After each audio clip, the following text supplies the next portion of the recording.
Botek. Urulardın ordu. Türbe. Urulardın ordu. Türbe. Botek degen belaldilik insandın. Noşol Botek bugün kamal gerek. Uşul adamlardan mülktörü orduna gelbeze dağı mal mülkü. Adiletlülük ornoş gerek. Adiletlülük ornoş gerek. Adiletlülük ornoş gerek. Bekten jabırlanуучулардын укугу эмес, кылмышкерлердин укугу корголуп атат.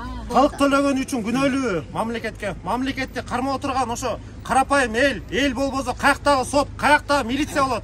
Урлар эркиндикте жашаш керек дагы, карапайым эл кыйналыш керекпи? Биз ушундай акыйкаттык издейбиз. Керек болсо биз президенттин алдына чейин ушул акция менен барабыз. Керек болсо ошо президентке чейин барганга немебиз бар. Бала чакабызды ошо жана жаш элмет балдарыбызды эшитип алып барганга чейин немебиз бар. Биз аябай кыйналып кеттик. Кредит алдык. Наз компанияда кредит төлөп жүрөбүз. 2 жылга ала алганбыз. 1 жыл араң бүттү. Уруубуз бир тең.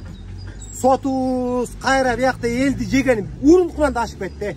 Мына бир экөөбүз чоготукабыз. Өткөндө да айткам мен ушунучу. Экөөбүзгө бир жоголгон. Бир момент менин эки укам, мунун бир уyu жоголгон, мунуку мойнуна алган. Эми ноябрдын канчасы эле? 5 ай болуптур, азыр эсептесекчи. Жоготконубуз бир бодо 5 айдан бери келип кеткенибиз кайра бир тай торпок болуп кетти. Бул эмне деген сот? Акыйкат барбы? Айтпайсыңар. Ак үйдүн астында канча күн ачык болсок да жатабыз. Биз уюбузду жоготуп жарды болуп калган жокпуз. Байлар ошо биздин малыбызды уурдап алып, шумдук болуп мамлекеттин бир бурчун чоюп биз сон нерселерди жасаган жок алар. Да болуп атат да. Себеп дегенде убагында эмнеге арызды алышпайт? Мал жоголду. Ошол убакта арызды алып, кабыл алып, 2022 жылы октябрь айында жазды, алма койду. Ботек связы болбосо Торкенден келип, эмнеге тиги арыктын үстүнө эле үйдөн алып чыгып уй союп атат. Ошол жерде бирдекеси бар үчүн алып чыгып Кылмышкер кайсыл жерден кылмыш кылса, баардыгы материал болуп турса, бат кармалат. Сиздер жардам бербейсиздер ошого. Сураганда жөн эле кимден канча башты эле сурап койду да. Өңүтүздүн элин, бирка номерин сурап айтышкенсиздер. Жок, аны сураган жок, айткан жок.